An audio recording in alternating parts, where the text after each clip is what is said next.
Okay, so take out your practice test and take out your answer sheet. If you do not have it done, you better get it to me tomorrow. You'll get a 0 on it because I'm going to grade you on that. But I hope everyone did well on it. 70 people, so everyone's getting pretty good score. Right. And then just a couple more that you think you could have gotten just used to the way they ask the questions. These are done by the College Board, by the way. I'm sorry, some of the pictures didn't photocopy that well. Yeah, so they should be better on the test. All right, hand in 2 piles. Give me your test back and also and your answer sheet. Are you talking about the movie worksheet? Yeah, about the documentary. Yeah, I just have to make this. I just haven't put the score on it, but I did give. It's just like in class I talk about a lot. I just make sure you got it. Okay. 2 piles, 2 piles. Looks good. Looks good.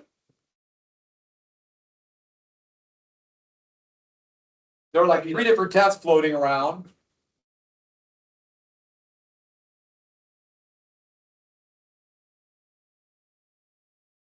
Very good. Very good. Really good. And remember, this is a standardized test. They grade on the curve. If you miss 1 or 2, don't worry about it. Not sure about one? Answer your best choice. Don't forget to go back and answer it. And if you go on AP Classroom, I have hundreds of practice multiple choice tests and also response. And it should be immediate grade for the multiple choice, so they'll give you immediate feedback. Just practice. But on Thursday, bring your laptop or Chromebook, whatever, and we're going to go on AP Classroom and do a practice test. Right on there. Just get used to doing it. And if you're going to miss that day, there'll be a few people on with another test. I'll post it so you can do it some other time. Hopefully before we want it before the test. And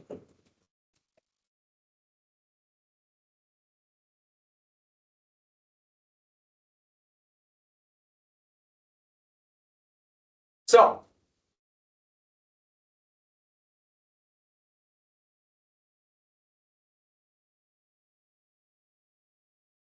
like I said, that second to last page, I might not get to some of the things on the last part. I'm going to try as best I can, but just stop.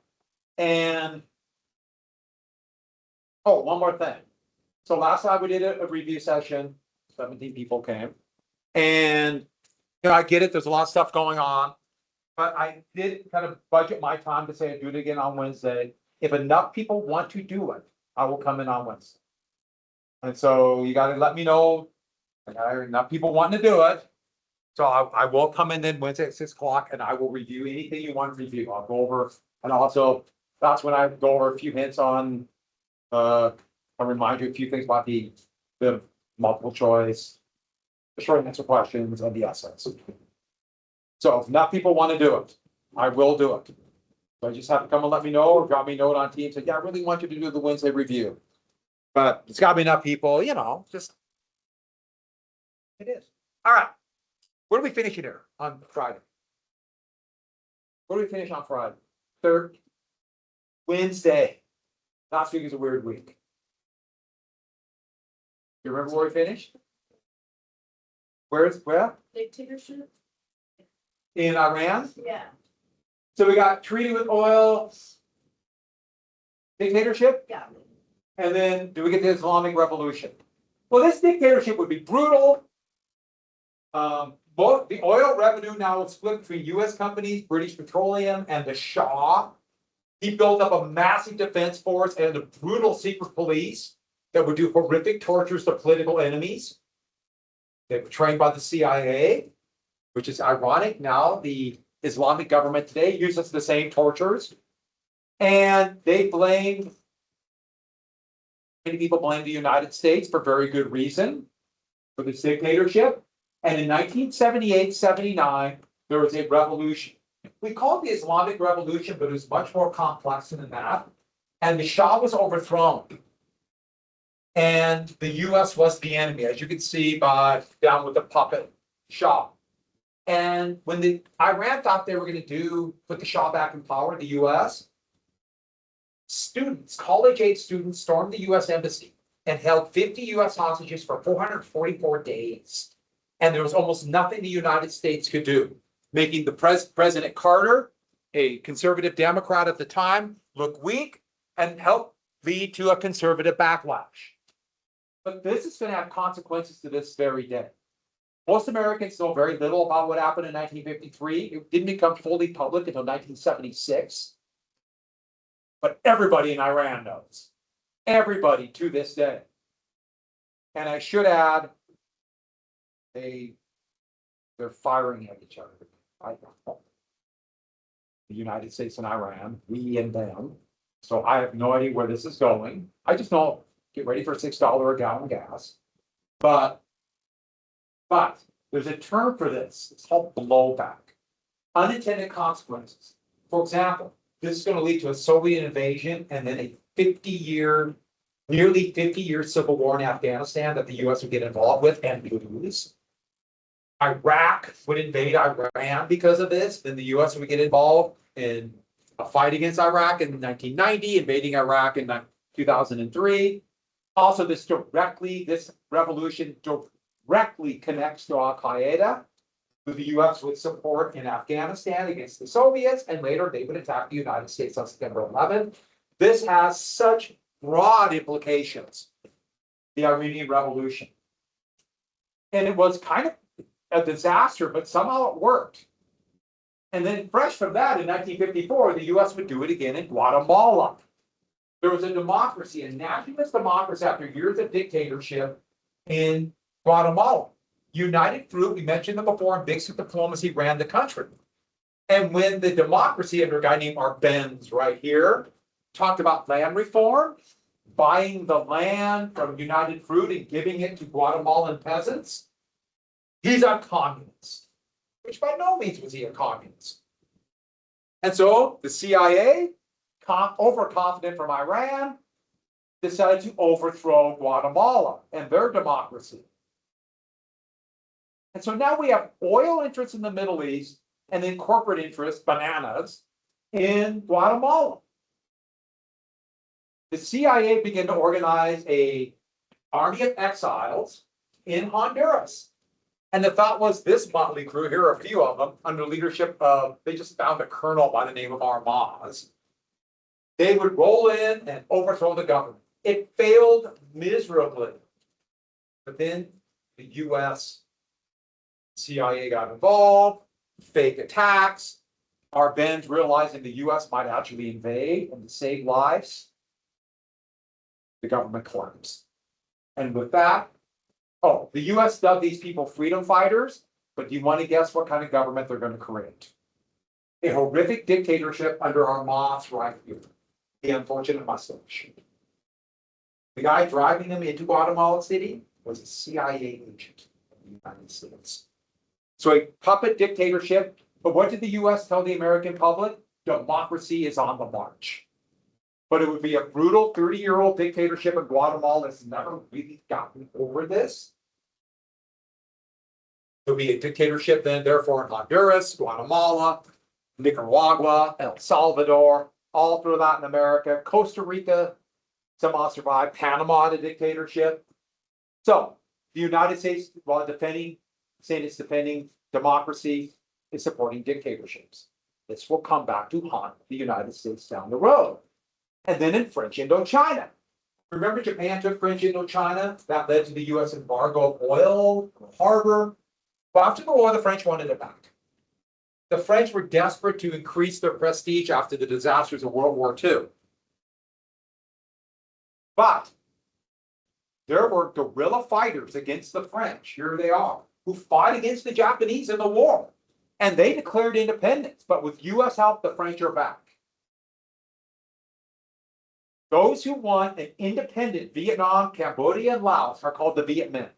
They are nationalists. They're led by a former teacher, so obviously someone you cannot trust, by the name of Ho Chi Minh. Ho Chi Minh was a socialist, without a doubt. But it was a mixed group who wanted independence. to kick the French colonists out. Here's Ho Chi Minh with US advisors, because the US helped the Viet Minh fight the Japanese in the war. Roosevelt was opposed to colonialism, but Truman saw this as part of the Cold War and the Truman Doctrine. So, this is a communist government. We got to help the French hold their colony, which is interesting. And we said the domino theory. And soon, what will fall? The brand new independent Indonesia, the Philippines. And then, of course, Wyoming. So, this is how the US became involved. They began to help the French war effort. Soon, over 500,000 French troops would be there. They could control the cities. But North Vietnam is perfect for guerrilla attack. Perfect for guerrilla attack. And using the mountains, they controlled the countryside. And so, by 1954, half of the French war effort was funded by the US. And the French wanted out, it wasn't worth it. Those French soldiers right there, that's a Viet Minh guerrilla. They're rousing from a tunnel. They're all US here. The French could win battles and control the city. But when they went into the mountains up here in the jungle, here and here, ambush them. Helicopters might have helped, but they only had 2 helicopters, this brand new technology, and they're really small. The French had dropped paratroopers behind the line. The problem is, how do you get paratroopers out? The Viet Minh, whenever a strong force would come, filter off in the mountains and then ambush in the rear. So the French want one big victory and try to get out so they can look like they weren't defeated. They dropped paratroopers into its important city along the Viet Minh supply route called Dien Bien Phu. They got supplies from China, even though they didn't like each other. This was Cold War politics. Those are French paratroopers dropping in. They took the base, but then what? How do you get paratroopers out? Drop on the roads, ambush how? So, Ho Chi Minh and the Viet Minh surrounded the mountains. You can see kind of mountains around them, mountains there, and laid siege. Here are French airdropping supplies, but the Viet Minh had overrun the drop sites. French soldiers went through a couple months of hell. The United States, Eisenhower even talked about using US troops and nuclear weapons to help the French. Eisenhower even went to the Senate Majority Leader and asked, would the Democrats support this? And the Senate Majority Leader was a man by the name of Lyndon Johnson, LBJ, who said, no, this is crazy. We can't get involved in the French war. It's ironic, because it would be LBJ 11 years later that would get the US involved in the Civil War in South Vietnam that we call the Vietnam War. That's irony. The French finally were forced to surrender. These are French paratroopers surrendering. One of the most famous pictures in Vietnamese history, waving the Viet Minh, now Vietnamese flag over Dien Bien Phu. I guess it's a really big tourist place. Tourists fly in there. I think it'd be really cool to go. Okay, it'd be really, really hot, but be interesting to go. Well, now the French got to figure out a way out. They met in Geneva, League of Nations were there, so lots of buildings. And they decided to divide French Indochina into 4 countries. But 2 of them, North and South Vietnam, that's how they abbreviated Vietnam, would have elections that unify. The US was furious. They said it was another Munich. Remember Munich in 1938? So here's US Secretary of State Dulles saying what a terrible thing the French have done. Terrible. And they convinced the new government of South Vietnam, which included everyone who collaborated with the French, a lot of them converted to Catholicism. Since the US was opposed, the South nixed the elections. No elections. So violating the Geneva Accord, saying the North would cheat. Hey, Ho Chi Minh and his party would have won. Hands down. But that's the beginning of the Vietnam War. That's the beginning. Right there. So what happened was, by 1956, when it was clear, no elections, former Viet Minh began to revolt against the South. Oh, almost forgot. I put a cartoon up here. Remember I talked about Munich, how they would use this in the future? Here is Geneva in 54. And here's the ghost of Hitler and Chamberlain, the British Prime Minister, the umbrella, that goes to Munich, claiming this was appeasing the communists. When it's nationalism, they wanted their colony gone. Who knows what would have happened if they just would have said, okay, now you get your colonies, now you have your country, now what? But civil war in South Vietnam would begin. We got it for 19 years. This is the Vietnam War. So the National Liberation Front, which were mostly Southerners, guerrilla fighters, you see irregular soldiers right here, but led from the North. They called themselves the NLF, the National Liberation Front, there's their flag.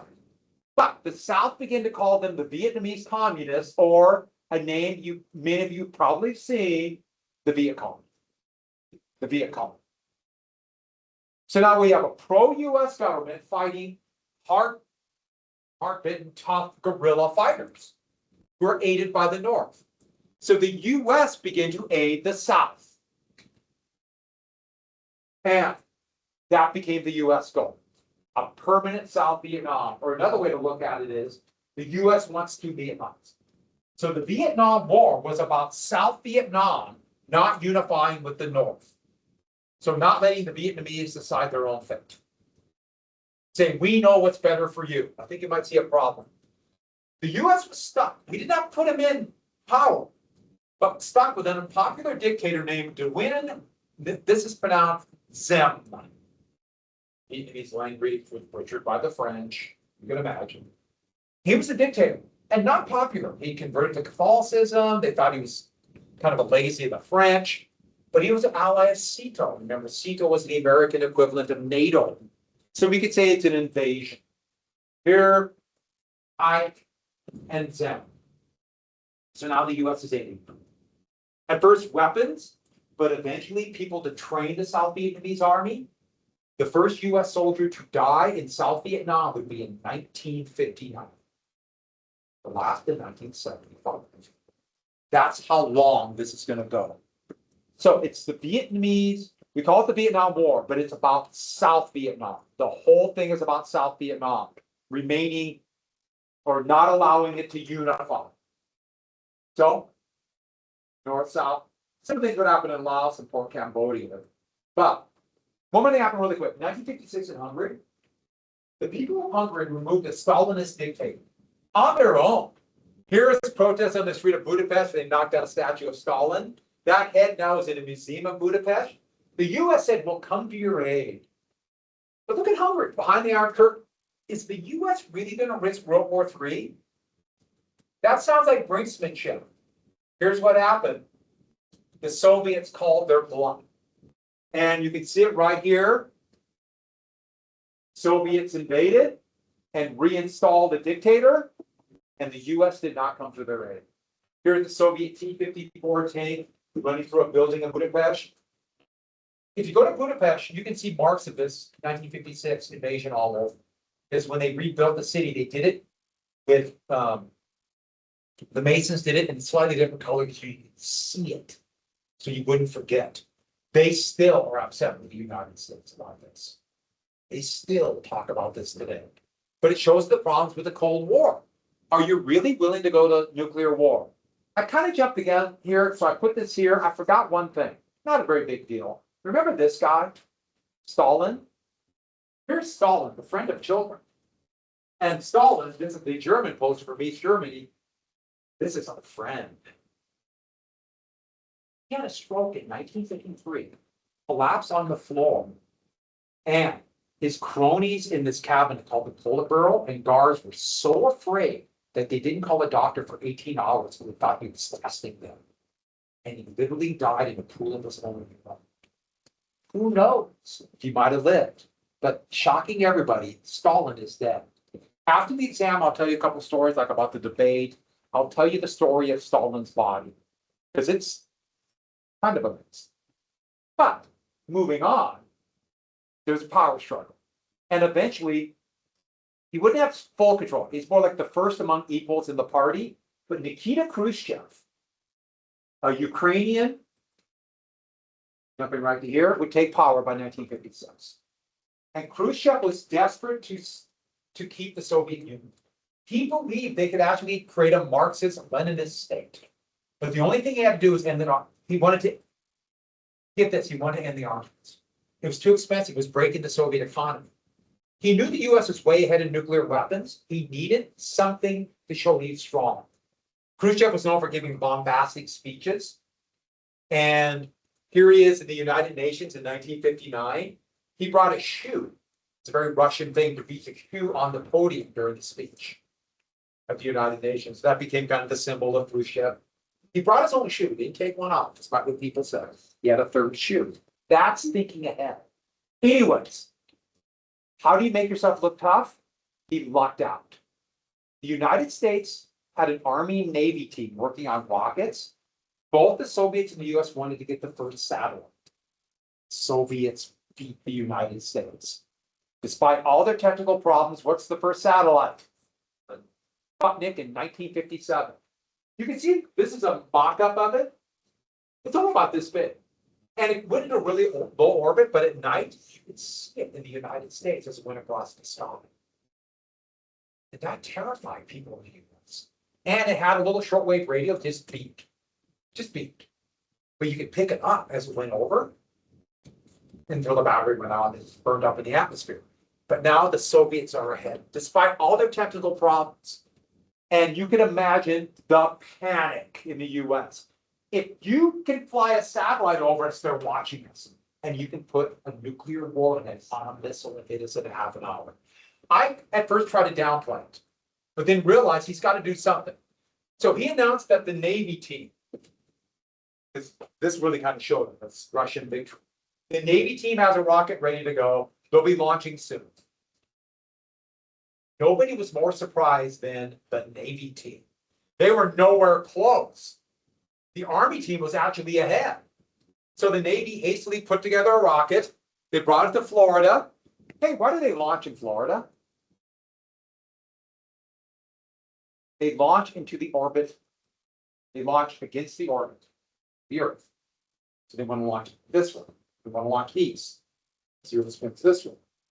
And if it crashes, it'll crash into the ocean. That's Florida.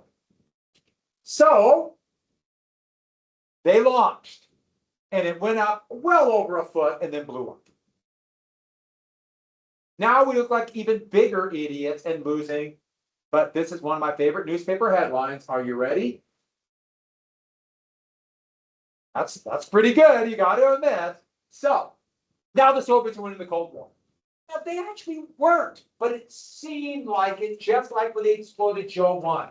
This is going to lead to two things. First off, because of the Soviets lead, Sputnik, the Army Navy team combined into NASA. And now desperate to get a man into space, a satellite, a monkey.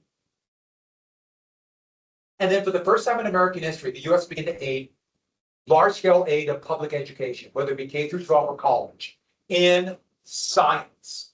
Because since the Scopes monkey trial, the US was afraid of science. So the US began to aid, direct aid for the first time to public education, K through 12, what we would say today, and to colleges. Massive aids and grants for science education in college. Where by 2024, about 70% of all research is done through government aid. In the last 8 months, they've got it that pretty much got rid of it. So the US has pretty much abandoned science education. I guess we want the Chinese to take over all the lead. I don't know. But that's where we're at right now. We'll see where this goes. But whether it be medical or science, we've just totally abandoned. Cut by about 70% in about 6 months. But it fits with the conservative economics, but that's where we're at now. But that's where it starts, and we'll see, like I said, in 2025. But I wanted to be a peacemaker. He still wanted this peace agreement. And he actually knew the Soviets were behind despite the panic. Part of the reason he was so casual. And he and Khrushchev, now Khrushchev operating from a position of strength, agreed in 1960 to meet in Paris for an arms summit. Arms limitation talks. I could leave office being the warrior who brought peace. Khrushchev even came to the United States in '59. He was supposed to stay for 2 days, stay for 2 weeks. Went all the way across from New York City, across the US, ended up, went to a dairy farm in Wisconsin, ended up in the brand new Disneyland, which is the whole idea was really funny. So they both quit testing nuclear weapons out in the atmosphere and looked like the Cold War was ending. Part of the reason the US was so casual about this is because the US knew where the Soviets were at. The United States was using a specially built spy plane called the U-2. It's basically like a big glider that could fly at almost 60,000 feet above Soviet air defenses. These are incredibly illegal. The US would have lost their mind if the Soviets would have tried this to the US. And the US did over 100 of these flights illegally over the Soviets. The Soviets could pick it up on radar, but their air defenses could not reach this plane. Its only defense was to fly really high. The assumption was if this plane was ever shot down, the pilot's dead. Didn't even have an ejector seat, which is kind of insanity with a jet engine. How do you get out, bail out with the jet engine? But Khrushchev was furious about this and demanded the United States stop those or no Perestovs. Eisenhower agreed, promised Khrushchev, all in secret through back channels, no more flights. Eisenhower did one of these, we're not doing any flights at all, but if we were, there'll be no more. But the CIA said, we need one more flight. One more flight. Flying out of Iran, Francis Gary Powers. And Soviet air defenses were getting closer. Here he is before the flight. They're getting closer and closer. And after engine problems, a Soviet missile shot him. He somehow survived. Dislocated his shoulder, as you can see right here. All these pilots, they're CIA pilots, were given a pistol. Not to defend themselves. Think you get what they had a pistol. But he decided he wanted to live. Was captured. The US tried to claim it was a weather plane. We're sorry about a weather plane that went down. And then the Soviets brought out the wreckage, the film, and at 60,000 feet, the cameras were so accurate. The lenses were so good they could read license plates. And the pilot. And it destroyed the Beastars. And ended this chance.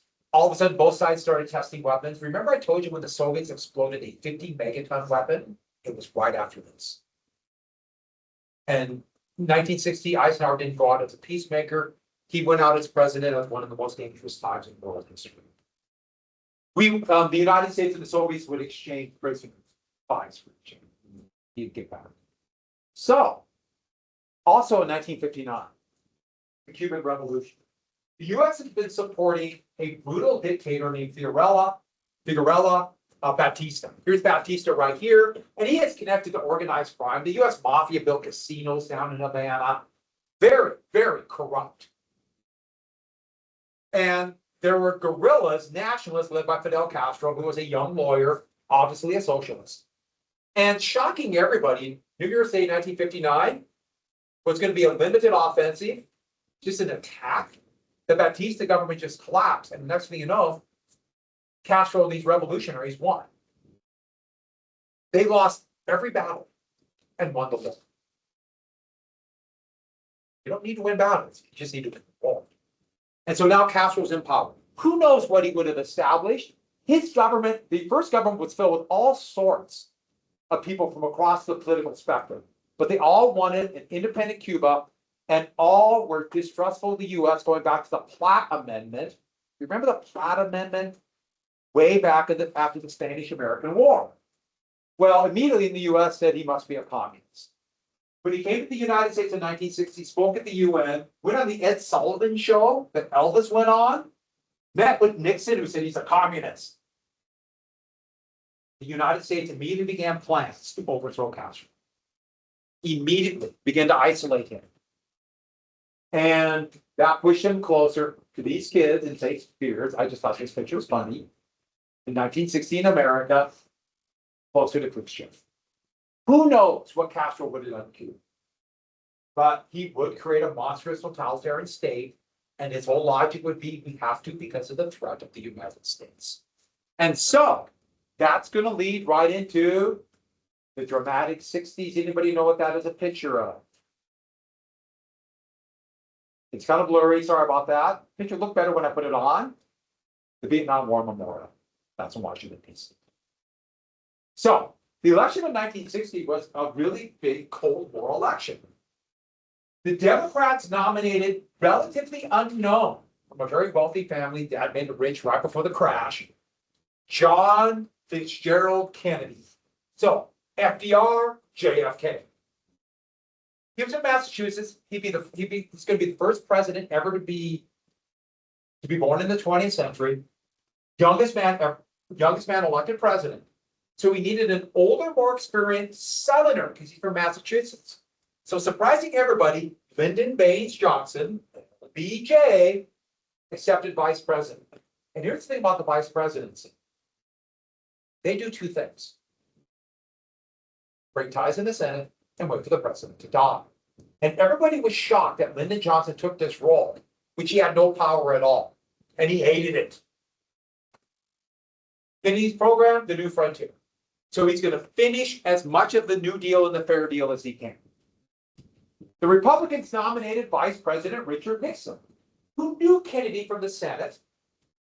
He had a great amount of experience, a brilliant man known as a great debater, even though Eisenhower hated him, was involved in the government, but now he's going to take the blame for a lot. And he knew Kennedy. Kennedy had a reputation of being a lightweight playboy. Not much to him. Now that helped Kennedy because they could make an image, create one from Oklahoma. But he thought Kennedy's I'll mop the floor with him. And Kennedy was weak. He was violent. He was sick, really sick. So he had Addison's disease, and he was slowly dying. His kidney was falling apart. And in World War II, his patrol boat, this is a pin of the patrol boat, was rammed by a Japanese submarine, and he was a hero.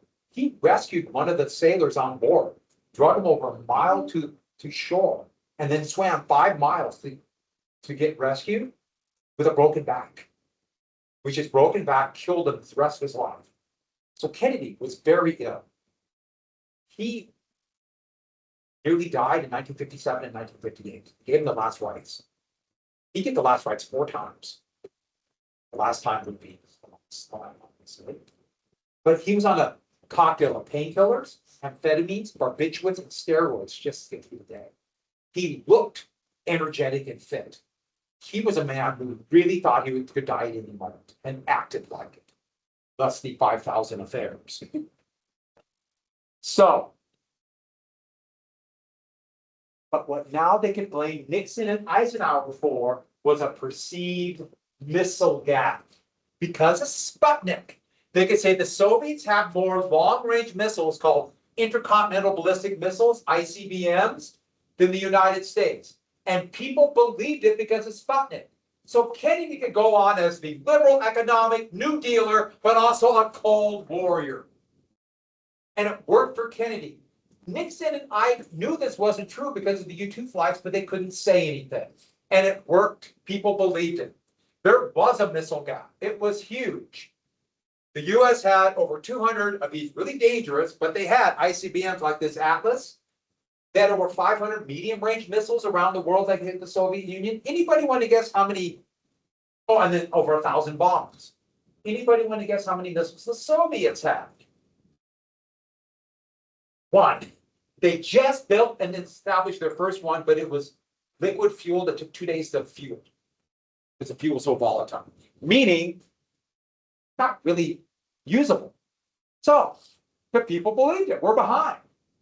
This is also going to be the first ever presidential debates on the new media television. Kennedy challenged Nixon. Nixon accepted even though he was sick, he had a staph infection, but he looked old, haggard, sick. So after the exam, I'll tell you a little bit more about this. And the television audience saw Kennedy. The big thing was he looked like the image that people wanted in their president. Fit, energetic, even though it was a myth, it was a lie. He's pumped up on drugs. It's amazing how they're able to keep that secret. So, I should also notice, see the dark suit?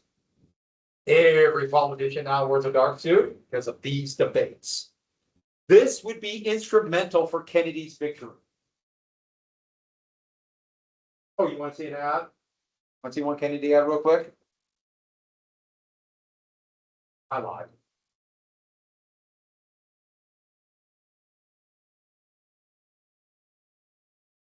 I knew you wanted this. I knew it.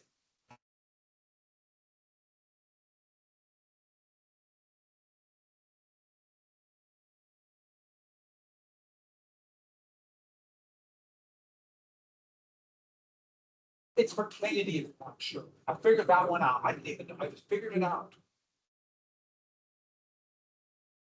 They played this over and over again. The actual whole thing is 5 minutes long, so get comfortable. That's all we need to say. The election was razor thin. Kennedy would win. There's stories of voter shenanigans in both northern and southern Illinois by both parties. Razor thin, but you'll notice one thing. Electors in these states, because of the New Frontier supported civil rights, voted for in a protest vote, Harry Byrd, a segregationist senator. Byrd's not that important, but it shows the Democratic Party will soon be split apart by civil rights. So Eisenhower would give his farewell address. There are two farewell addresses that have been on the AP exam before. Washington's farewell address we mentioned before, and Ike's. Ike's warned of what he called the military-industrial complex, a cabal of generals and admirals, arms manufacturers, and politicians who get their money that will exaggerate threats to build up weapons and use war as a method to get power and wealth. He warned about this because of his anger over what happened with the U2 crisis. It's important because he's kind of seeing the future. Would anyone listen to him? No presidents. So I will get through over the next 2 days as far as I can go. Sound good? If you want to review on Wednesday, and you know, it looks like a lot of people really do want it, I will go over anything you want to go over, or I will also pick some things I want to make sure that you got. Things I'll guess and assume will be on the test. If you did not finish the practice test, got to get that to me tomorrow or not.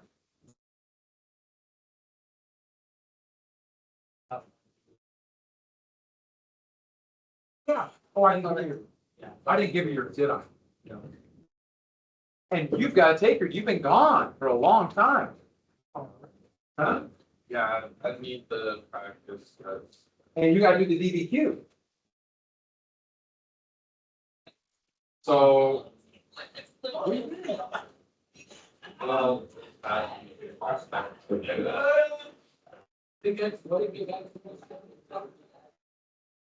each other day we can set up for. Are you taking the exam?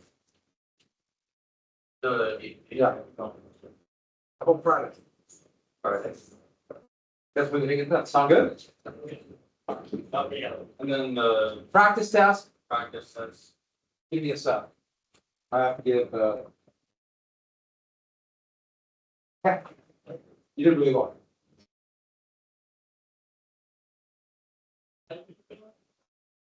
Gone today. Where were you? I was in. Oh, how'd you do? Biology, right? Good, good. So I collected the practice test and just did as many notes as I can get done. Sound good? Yeah, tomorrow, and the key should be back. If you get over 60%, you've done fine. And we're just, yeah, it's a good week. I know. Just get him involved.